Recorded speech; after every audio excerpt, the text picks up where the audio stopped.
The tragic post-hockey life of an NHL enforcer. For 11 seasons, Todd Ewen fought in almost every game he played. He didn't live to his 50th birthday.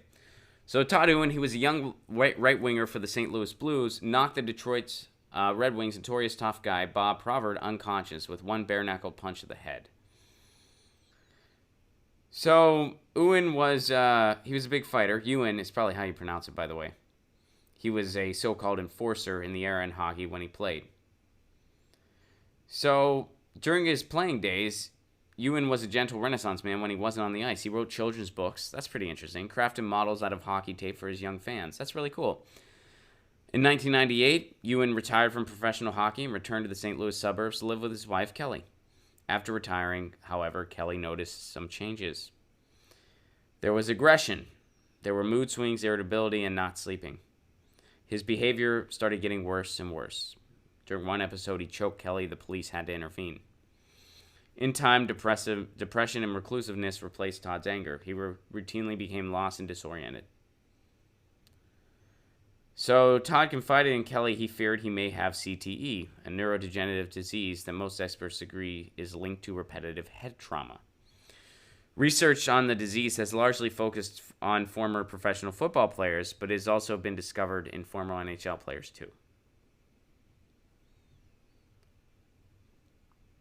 Damage to the brain caused by hits to the head has been observed for nearly a century. CTE was originally studied in boxers in the 1920s. So, in 2013, 10 former players launched a class action lawsuit against the NHL for their negligence regarding head injuries. Todd was aware of the suit, but declined to participate. He ended his life in the basement of his home on the afternoon of September 19th, 2015. It's a really sad ending.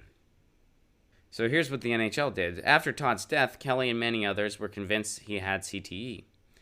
Kelly had Todd's brain sent to the Canadian Concussion Center to be analyzed. 6 months later, the center's neuropathologist called with the results. Todd did not have the disease, so he didn't have CTE. The NHL seized on the negative diagnosis in its defense of the player's ongoing head injury class action lawsuit and in public statements by the league's commissioner. The NHL's attorneys argued that Todd Ewen died by suicide because he believed he had CTE. Therefore, it would be dangerous for the league to warn players about the disease because they might kill themselves in fear. The NHL contracted 19 expert witnesses, including Hazrati, who in their testimonies injected doubt into the science of CTE.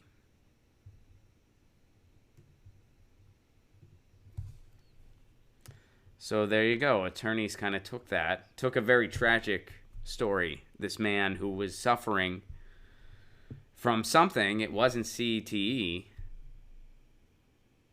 You kind of wonder, like, well, did he have a tumor or something like that? But I feel like they would have mentioned that had he had that. So they took this and kind of spun it to fit their agenda of this lawsuit. They had a class action lawsuit saying they're not doing enough about CTE. They obviously don't want to pay out. So their attorney said, hey, this guy killed himself because he was worried he had CTE.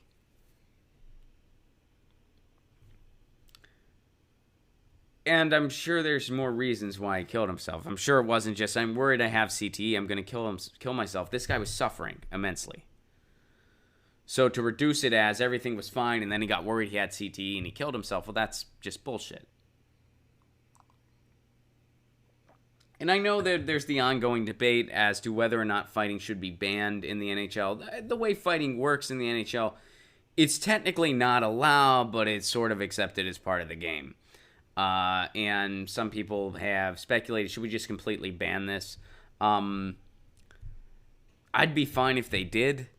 I don't, I mean, I understand how it is part of the game. I mean, I know some hockey players and they tell you, like, yeah, we plan it. Like, it's part of the game. Like, they'll go up to another player, go like, hey, do you want to go?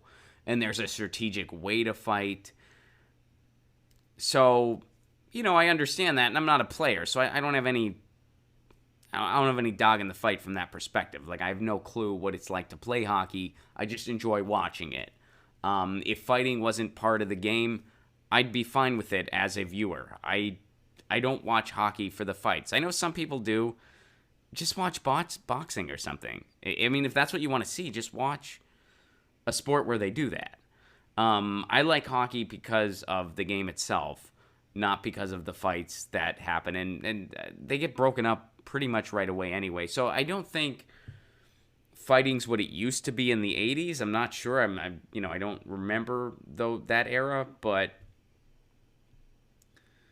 yeah, I mean, CTE is a very real issue, and I'm glad that they continue to enhance technology to try to protect these players a little better.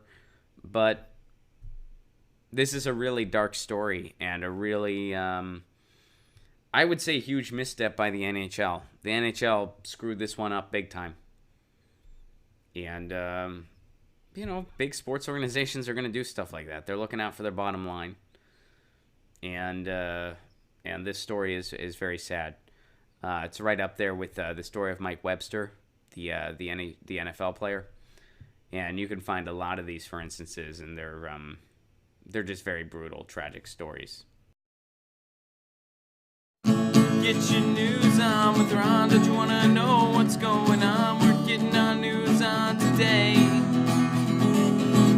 Get your news on with Ron. Don't you want to know what's going on? We're getting our news on today. Yeah, yeah, yeah. You can tweet me an article at Ron Placone. We'll go through it together and make it our own. Get your